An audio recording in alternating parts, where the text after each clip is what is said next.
再來講南投社寮國中去年底摕到亞洲聯賽的冠軍，5月份特別代表咱台灣去到美國參加今年2026年世界風力能源比賽咯。現此時社寮國中的選手，逐工是攏無眠無日佇咧練習，就希望講世界會當看到台灣。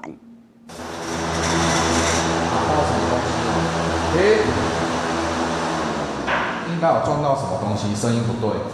選手雖然已經準備真久，毋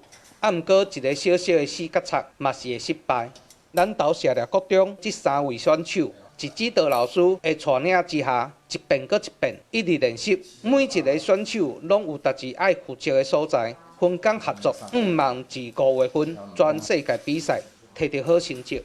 一開始呢，我覺得這個東西就是還好，然後到現在呢，覺得就是對這項比賽呢非常有興趣，就想要一直去了解它。南投社寮國中去年底摕到風力能源世界賽亞洲聯賽的冠軍，5月份閣要代表台灣去美國的威斯康辛州參加Kiewit的風力能源世界比賽。其實社寮國中全校只42個學生人少，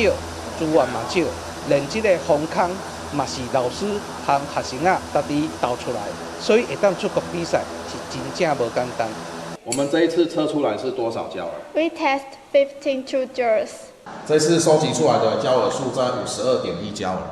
我們已經在 top 上面了。我有足大的信心，因為我始終相信，囡仔會當互伊去見我們的世面，那回來以後。囡仔一定會當開眼界，因為5月份要去美國比賽，是要專用英文來對答，所以學生除了做實驗，即馬嘛會主動和英文老師一線頂來練習英文，每一方面攏拍拼準備，